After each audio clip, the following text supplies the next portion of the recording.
Hello students, स्वागत है आप सभी लोगों का इंग्लिश ग्रामर के आज के क्लास में, जहां आज हम लोग पढ़ने वाले हैं एक बहुत ही महत्वपूर्ण टॉपिक पार्ट्स ऑफ स्पीच से, जिसका नाम है कंजक्शन। कंजक्शन के बारे में हम लोग पढ़ने वाले हैं। पिछले क्लास में मैंने आपको क्लॉज के बारे में बताया था। क्लॉज क्या है और ये कितने तरह का होता है, इसके बारे में मैंने एक्सप्लेन किया हुआ था। आई होप कि आप लोगों को अभी तक जो भी चीज़ें मैंने बताई है सारी चीज़ें समझ में आ रही होंगी।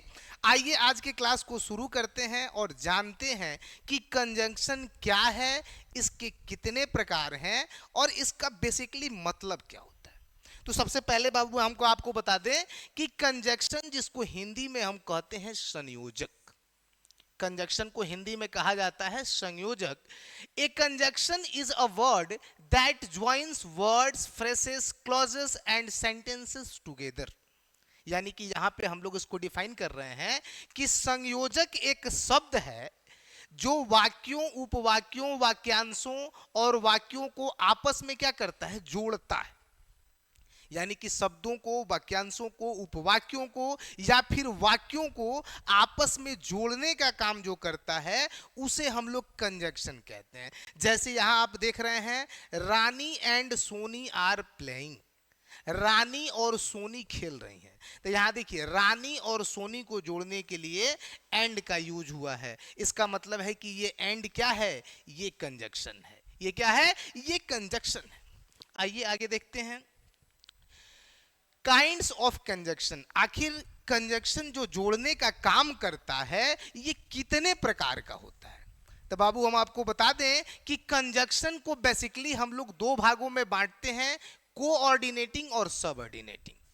कंजंक्शन जो है वो बेसिकली दो भागों में बटा हुआ है, कोऑर्डिनेटिंग कंजंक्शन और सबऑर्डिनेटिंग कंजंक्शन। जिसमें पहला जो है कोऑर्डिनेटिंग कंजंक्शन, जो आपके सामने है, ये कोऑर्डिनेटिंग कंजंक्शन क्या करता है तो हम आपको बता दें कि दो समान श्रेणी के वाक्यों, शब्दों अथवा उपवाक्यों को जोड़ता है। यानी कोऑर्डिनेटिंग कंजंक्शन दो इक्वल रैंक के वर्ड्स, फ्रेज, सेंटेंस या क्लॉज को जोड़ेगा। दोनों बराबर लेवल के होंगे, यानी किसी का भी लेवल अप या डाउन नहीं होगा। यानी कि या तो दोनों मेन क्लॉज होंगे उसको जोड़ेगा या दोनों सबऑर्डिनेट क्लॉज होंगे उसको जोड़ेगा। यानी इसका काम है बराबर के सेंटेंसेस को जोड़ना, बराबर के शब्दों को जोड़ना, बराबर के क्लॉज को जोड़ना। यानी कि वाक्य में प्रयोग होने वाले दोनों क्लॉज, दोनों शब्द या दोनों सेंटेंस, उनका रैंक जो है वो बराबर होगा। कोई किसी से अप या डाउन नहीं होगा। दोनों जब बराबर रैंक के रहेंगे तो उसको जोड़ने का काम करता है कोऑर्डिनेटिंग कंजंक्शन। जैसे आप देखिए सीता एंड गीता, यहां पे देखिए दो शब्दों को जोड़ा है। The sun rises in the east and sets in the west. यहां देखिए बाबू, यहां फ्रेज को जोड़ा है। She is intelligent but her friend is dull. She is intelligent but her friend is dull. यहां देखिए दो ठो सेंटेंस को जोड़ने का काम किया है। लेकिन तीनों ही कंडीशंस में दोनों का रैंक जो है, दोनों का लेवल जो है वो बराबर है। यानी कि बराबर लेवल के चीजों को ही ये जोड़ेगा, चाहे वह शब्द हो, चाहे वाक्य हो, चाहे क्लॉज हो। अब आते हैं आगे। यहां हम लोग देखते हैं बाबू सब ऑर्डिनेटिंग कंजंक्शन।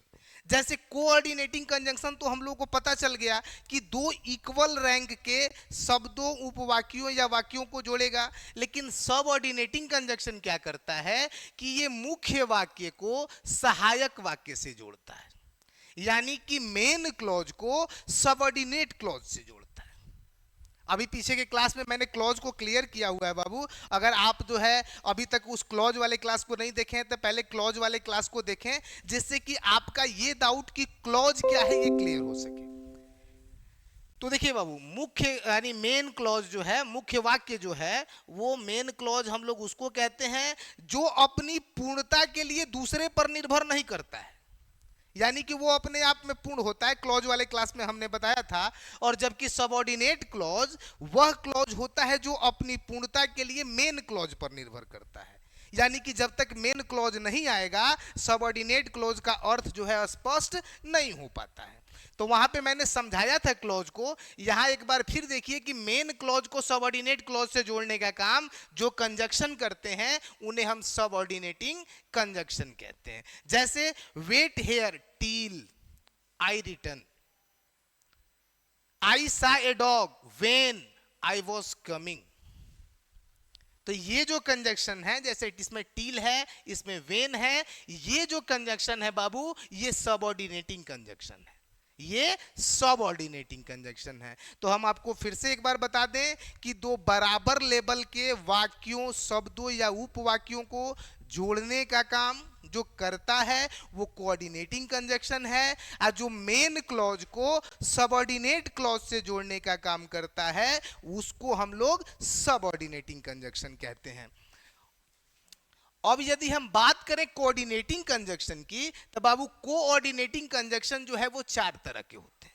कोऑर्डिनेटिंग कंजक्शन चार तरह के होते हैं, जिसमें पहला है कुमुलेटिव या कोपुलेटिव, इसका दूसरा नाम कोपुलेटिव भी है, दूसरा है अल्टरनेटिव या दूसरा नाम इसका डिसजंक्टिव भी है, तीसरा है एडवर्सेटिव और चौथा है इलेटिव।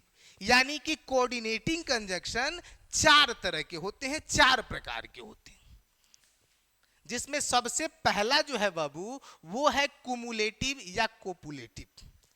अब ध्यान से यहां पे थोड़ा सा हम लोग को समझना होगा कि आखिर कोऑर्डिनेटिंग कंजंक्शन के जो चारों प्रकार हैं, कुमुलेटिव, अल्टरनेटिव, एडवर्सेटिव और इलेटिव, ये कैसे पता चलेगा, कैसे पता चलेगा कि चारों आखिर कब कब यूज हो रहे हैं। तो इसमें जो है बाबू सबसे पहला कुमुलेटिव का पता हमको तब चलता है जब ये क्या करता है, दो कथनों को सीधे सीधे जोड़ता है। यानी कि वाक्य में आए हुए दो ठो कथन जब डायरेक्टली जुड़ जाते हैं तो ऐसे कंजक्शन को कोऑर्डिनेटिंग कंजक्शन में कुमुलेटिव कंजक्शन कहा जाता है। जैसे इसके लिए क्या क्या यूज होता है, तो and, also, too, now, no less than, as well, not only but also, both dot dot and इत्यादि। यानी कि ये जो कंजक्शन आपको दिख रहे हैं ये सब कुमुलेटिव कंजक्शन या कोपुलेटिव कंजक्शन है, जो दो कथनों को बाबू सीधा सीधा जोड़ने का काम करेंगे। जैसे आप यहां देखिए, you are rich and I am poor, आप अमीर हैं और मैं गरीब हूं। सी इज बोथ, यहां देखिए बोथ क्या, ब्यूटीफुल एंड इंटेलिजेंट। यहां पे he as well as his brother is guilty. तो यहां पे ध्यान दीजिएगा आप लोग कि दो कथनों को ये डायरेक्ट जोड़ने का काम करता है, कुमुलेटिव या कोपुलेटिव कंजक्शन। इसके अलावे जो है बाबू दूसरा जो है वो है अल्टरनेटिव कंजक्शन, अल्टरनेटिव या डिसजंक्टिव। तो इसको देखिए बाबू क्या कहते हैं कि ये दो कथनों में कोई विकल्प लाता है, हमारे पास चॉइस होती है, हमारे पास ऑप्शन होता है। जब दो कथनों में हमारे पास ऑप्शन हो, विकल्प का बोध हो, तो ऐसे कंजक्शन को बाबू हम अल्टरनेटिव कंजक्शन कहते हैं। क्या कहते हैं, अल्टरनेटिव कंजक्शन। जैसे देखिए आइदर और, नाइदर नॉर, और एल्स, अदरवाइज इत्यादि। अगर इस तरह के कंजक्शन आपको आते हैं तो ये समझिए कि अल्टरनेटिव कंजक्शन है कोऑर्डिनेटिंग सेक्टर के। और इसमें देखिए जैसे आइदर यू और योर ब्रदर इज गिल्टी, यानी कि या तो तुम और नहीं तो तुम्हारा भाई, दोनों में से कोई एक क्या है, दोषी है। तो ये देखिए यू और योर ब्रदर दूगों में से विकल्प ला दिया कि या तो तुम हो नहीं तो तुम्हारा भाई है, ये विकल्प ला दिया हमारे सामने। Read carefully otherwise you will fail, पढ़ो ध्यान से अन्यथा तुम फेल हो जाओगे। तो जब हमारे पास विकल्प मौजूद है सेंटेंस में और वैसे वाक्यों को जोड़ने के लिए जो कोऑर्डिनेटिंग कंजक्शन आते हैं बाबू, उन्हें हम लोग अल्टरनेटिव कोऑर्डिनेटिंग कंजक्शन कहते हैं। आई होप कि आप लोगों का ये भी क्लियर हो गया। इसके बाद जो है हम लोग देखते हैं बाबू एडवर्सेटिव कंजक्शन। देखिए एडवर्सेटिव, कोऑर्डिनेटिव कंजक्शन का एडवर्सेटिव पार्ट जो है वो विरोध बताता है, दो कथनों में विरोध बताएगा, यानी आपस में दोनों कथन में विरोध आएगा, एक दूसरे का विरोध करेंगे कथन। कैसे, but still yet nevertheless however while whereas only etc. यानी कि यहां देखिए सी इज रिच, वह अमीर है, विल जबकि हर ब्रदर इज पुअर, जबकि उसका भाई गरीब है। ही इज वेरी पुअर, वह बहुत गरीब है, बट ही इज ऑनेस्ट, लेकिन वह ईमानदार है। आई हैड नो मनी, मेरे पास पैसे नहीं थे, neighbour the less I helped him, फिर भी मैंने उसकी मदद की, यद्यपि मैंने उसकी मदद की। तो इस तरह के कंडीशन यानी कि दोनों आपस में विरोध करेंगे एक दूसरे का, यानी जो वाक्य के दो पार्ट बनेंगे, जो दो कथन होंगे, वे दोनों कथन एक दूसरे का विरोध करेंगे। और ऐसे कथनों को जोड़ने के लिए बाबू जो कोऑर्डिनेटिंग कंजक्शन यूज हुआ होता है उसे हम लोग एडवर्सेटिव कोऑर्डिनेटिंग कंजक्शन के नाम से जानते हैं। अगला जो है वो है इलेटिव। कोऑर्डिनेटिंग कंजक्शन का ये फोर्थ पार्ट है, यानी कि चौथा भाग है इलेटिव, जो कि परिणाम या निष्कर्ष बताता है, कोई रिजल्ट को शो करता है, कोई कैलकुलेशन को शो करता है। कैसे? इसमें so, for, then, hence, consequently, therefore इत्यादि ये सब कंजक्शन जो है इसके अंडर में आते हैं। जैसे he was found robbing, so he was arrested, यानी वह चोरी करते हुए पकड़ा गया, इसलिए वो क्या हुआ? अरेस्ट यानी गिरफ्तार कर लिया गया। You have not obtained good marks, hence you can not be admitted, आपको अच्छे नंबर नहीं प्राप्त हुए, जिस वजह से आपका एडमिशन या नामांकन नहीं हो सकता है। तो इस तरह के यहां आप देख रहे हो कि निष्कर्ष या रिजल्ट यानी परिणाम है कि इसका एडमिशन नहीं होना, उसके अच्छे मार्क्स का नहीं आना, ये अरेस्ट हुआ क्योंकि वो चोरी करते हुए पकड़ा गया। तो इस तरह से जब निष्कर्ष या रिजल्ट पता चलता है तो ऐसे कंजक्शन को हम लोग इलेटिव, कोऑर्डिनेटिव कंजक्शन में इलेटिव कंजक्शन के पार्ट के अंडर समझते हैं, पार्ट के अंडर रखते हैं। इसके बाद जो है बाबू हमारे सामने है काइंड्स ऑफ सबऑर्डिनेटिंग कंजक्शन, यानी कि जो दूसरा था, पहला कोऑर्डिनेटिंग तो चार तरह का हुआ, हमने देखा मेनली कि कंजक्शन, पहले तो कंजक्शन को हमने देखा, कंजक्शन दो तरह के थे, एक कोऑर्डिनेटिंग और दूसरा सबऑर्डिनेटिंग। कोऑर्डिनेटिंग को हमने देखा कि कोऑर्डिनेटिंग कंजक्शन जो था, कोऑर्डिनेटिंग कंजक्शन जो था वो चार तरह का था, जिसमें पहला था कुमुलेटिव, दूसरा अल्टरनेटिव, एडवर्सेटिव और इलेटिव। जबकि वहीं हम लोग सबऑर्डिनेटिंग कंजक्शन को देखें तो बाबू सबऑर्डिनेटिंग कंजक्शन को यूज के अकॉर्डिंग 9 आधारों पे हम लोग देखते हैं। सबसे पहला है टाइम। सबसे पहले हम देखेंगे कि समय क्या क्या बताते हैं। तो देखिए बाबू, समय के लिए when, while, before, after, since, as long as, so long as soon as, till, until, etc इत्यादि। तो यहां हम देख रहे हैं जैसे आई सॉ ए काऊ, मैंने एक गाय देखा, व्हेन आई वॉज कमिंग, जब मैं आ रहा था। तो यहां ध्यान दीजिएगा बाबू, व्हेन जो है वो सबऑर्डिनेटिंग कंजक्शन है। I shall look after him as long as he is here, मैं उसका देखभाल करूंगा, कब तक? एज लॉन्ग एज, जब तक वह यहां पर है। तो इस तरह से बाबू आप देख पा रहे हैं कि सबऑर्डिनेटिंग कंजक्शन जो है वो कैसे समय का बोध करा रहे हैं, टाइम बताने का काम कर रहे हैं। इसके बाद यदि हम देखें बाबू तो प्लेस, स्थान बताने के लिए, तो वेयर, वेयर एवर, वेन्स, जैसे I know where she lives, मुझे पता है वह कहां रहती है या जहां वह रहती है। Go wherever you like, जाओ तुम जहां पसंद कर रहे हो, जहां पसंद करते हो। इसी तरह से कारण बताना हो, अगर रीजन बताना हो तो इसके लिए बाबू बिकॉज, सिंस और एज, ये तीन ठो कंजक्शन आते हैं सबऑर्डिनेट सेक्शन में। I like her because she is honest, मैं उसे पसंद करता हूं क्योंकि वह ईमानदार है। Take a rest as you tired, आराम कर लो यदि तुम थके हुए हो। तो इस तरह से जो बाबू रीजन बताने के लिए सबऑर्डिनेटिंग सेक्शन के कंजक्शन आते हैं। इसके बाद यहां हम आपको बताते हैं कंडीशन, स्थिति या दशा, जैसे if, as if, only if, unless, provided, whether, etc..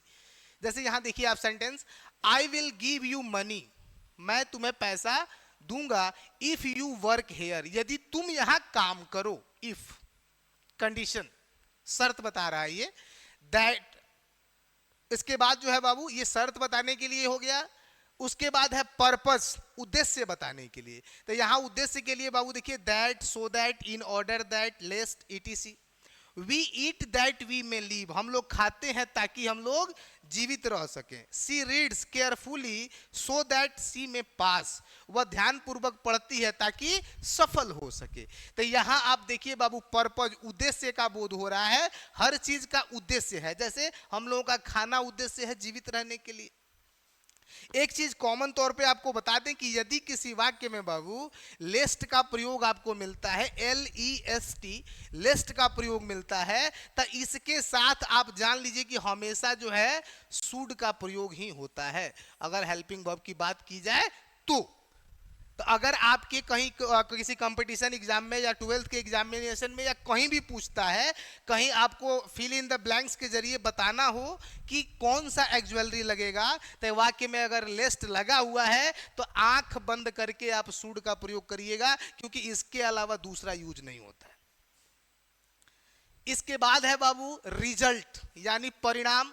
परिणाम बताने के लिए जैसे कि that, so that, such that इत्यादि। जैसे ही रैन सो स्लो, वह बहुत धीमे दौड़ा, that he was soon out of the race, इसी वजह से वह जल्द ही रेस से बाहर हो गया। इसके बाद से कंपैरिजन, यहां जो है हम लोग तुलना देखें, एज मच एज देन, जैसे this novel is as useful as that one, that one. ध्यान दीजिएगा कि this novel is as useful as that one, ये नोबेल जो है उतना ही उपयोगी है जितना कि दूसरा वाला नोबेल है। She is taller than you, वह तुमसे ज्यादा लंबी है, वह तुमसे ज्यादा बड़ी है। इसके बाद जो है लास्ट बाबू कंट्रास्ट, विरोध और एक्सटेंट मैनर, ये दोनों चीजें भी बताते हैं सबऑर्डिनेट कंजक्शन, जिसमें सबसे पहले कंट्रास्ट। जैसे देखिए ही, यहाँ पे though, although, however, even if, etc. यहां थोड़ा सा समझिएगा आप कि he is not honest, though he is very rich, वह ही इज नॉट ऑनेस्ट, वह ईमानदार नहीं है, यद्यपि वह बहुत अमीर है। जैसे वह यद्यपि बहुत अमीर है लेकिन वह ईमानदार नहीं है। She can't pass, however hard she may try, वह सफल नहीं हो सकती है, हाउएवर, जितना भी वो कोशिश कर ले वह सफल नहीं हो सकती है। ये तो एक तरह से बददुआ की तरह लग रहा है कि हम लोग किसी को बददुआ दे रहे हैं। इसके बाद एक्सटेंट, मैनर, तरीकों के बारे में हम बात करें तो ध्यान दीजिए बाबू, as far as, so as if, according to, we reap as we sow, जैसा हम लोग बोते हैं वैसा हम लोग काटते हैं। She talks as if she were a princess, वह बात करती है मानो कि वह एक राजकुमारी हो। जैसे नहीं होता है कभी कभी किसी के बात करने का तरीका, लहजा हम लोग को अटपटा लगता है, जैसे वो शो ऑफ कर रहा हो, बहुत ज्यादा कुछ दिखावा कर रहा हो, तो ऐसे कंडीशन में हम लोग इसको जो है यूज करते हैं। या फिर कोई ओवर एक्सट्रीमली टैलेंट देख लेते हैं, जैसे he talks as if he were a parrot, वह ऐसे बात करता है मानो वह एक तोता हो, तोते की तरह रट के आया हो। तो इस तरह के क्वेश्चंस में जो है, इस तरह के सेंटेंसेस में जो है हम मैनर, सबऑर्डिनेट कंजक्शन का प्रयोग करते हैं। तो आई होप आप लोगों को आज के क्लास में कंजक्शन और कंजक्शन के दोनों पार्ट, कोऑर्डिनेटिंग कंजक्शन और सबऑर्डिनेटिंग कंजक्शन, दोनों का ही क्लेरिफिकेशन हो गया होगा, बहुत अच्छे तरीके से आपको समझ में आया होगा। इसके अलावे अगर आपको कोई डाउट है तो मैं आपसे अपील करूंगा कि पहले क्लॉज की वीडियो देख ले। इसके पहले मैंने क्लॉज की वीडियो बना के चैनल पे अपलोड की हुई है। अगर आपको क्लॉज बढ़िया से समझ में आएगा तभी आपको कंजक्शन भी बढ़िया से समझ में आएगा। और इसके बाद जब मैं सेंटेंस के मूड या सेंटेंस के प्रकार को पढ़ाऊंगा तो वहां भी आपके लिए क्लॉज बहुत उपयोगी होने वाला है। आई होप कि आप लोग चैनल से जुड़े रहें और इसी तरह से अपने पढ़ाई को या अपने नॉलेज को आगे बढ़ाते रहें। इसी तरह के क्लासेस आपको मिलते रहेंगे। धन्यवाद।